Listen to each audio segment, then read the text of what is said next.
I'm here with my grandmother, Jean Bush, who is my maternal grandmother. And I'm here with my niece, Samantha, my sister Chris's daughter.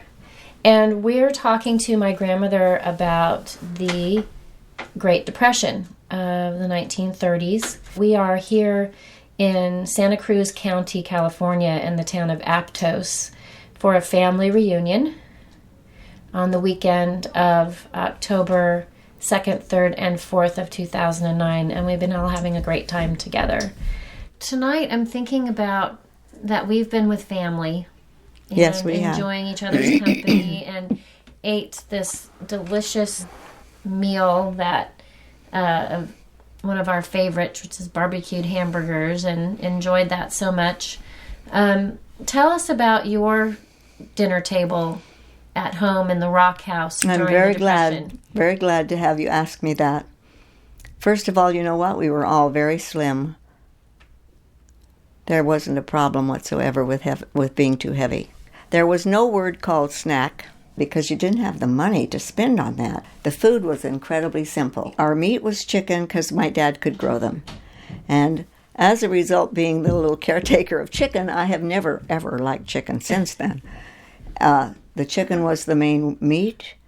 My mom was a health nut because we were raised in Southern California where there are lots of different kinds of ideas about what is good for your health. And in our case, it was vegetables and fruit, major. And so we were raised on that. I would be thrilled because once a week we would have rice or we would have wheat for dinner, and which is a cereal. I loved that because we got to put brown sugar on it, and it was a treat. So our food was simple, but if you're blessed to get a mom that knows how to cook, her desserts were wonderful. What desserts did she make? Meringue pie was my dad's favorite, lemon meringue pie. And if you can believe this, we never got to eat that pie, the children. It was my dad's pie, and it was too sweet, it was too sugary, and we watched him eat it, we just said, and then we would have a cookie or whatever it was we were going to have. There was certainly no dessert after every meal. What was your favorite dessert that Grandma Lake made that you could eat as kids? What we could eat as kids was pudding. I loved bread pudding. It was a real treat. Another dessert was applesauce. We had an apple tree. And so, and to this day, it's one of my very favorite foods. So the food was very, very simple. My mother brought raw milk our whole lives. And we would put it on cereal in the morning, period. We could not afford to pour that much milk into the glasses for dinner ever, so we never did. We had water for dinner. You ate a lot of chicken and vegetables. And fruit. And fruit for dinner. Mm-hmm. How did Grandma Lake prepare the chicken? Well, I'll tell you that my mom was raised in Texas, and there is nothing like Texas fried chicken.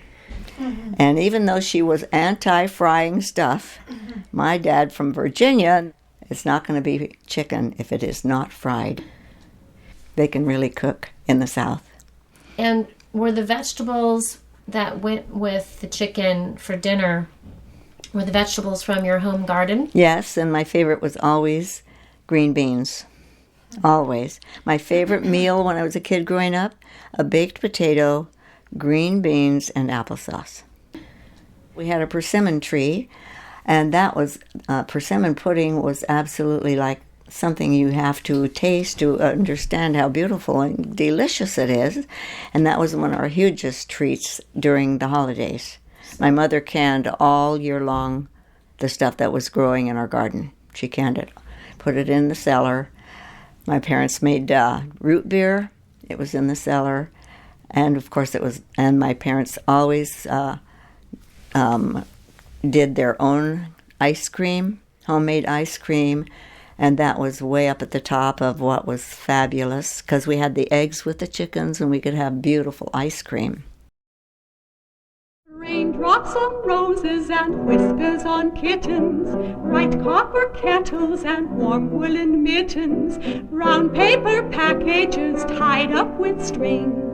These are a few of my favorite things.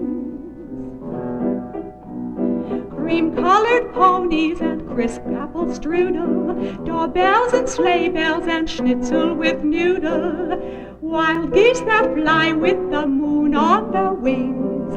These are a few of my favorite things.